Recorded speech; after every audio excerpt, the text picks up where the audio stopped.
पीसा ए अम्मा धीरे धीरे हरदी के गाँठ हो। पीसा ए अम्मा धीरे धीरे हरदी के गाँठ हो। पीसा ए अम्मा धीरे धीरे पहिला रदिया अम्मा बाबा चढ़ई है हो।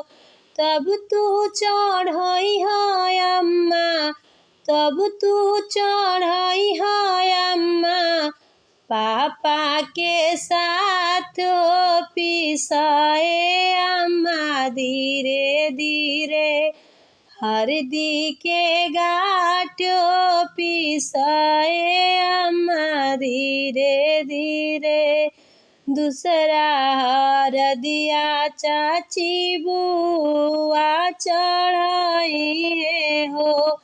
तब तू चढ़ई है चाची, तब तू चढ़ई है चाची चाचा के साथ हो। पीसा ए चाची धीरे धीरे हरदी के गाँठ हो। पीसा ए चाची धीरे धीरे हरदी के गाँठ हो। पीसा ए चाची धीरे धीरे तीसरा हरदिया भाभी दीदी चढ़ई है हो।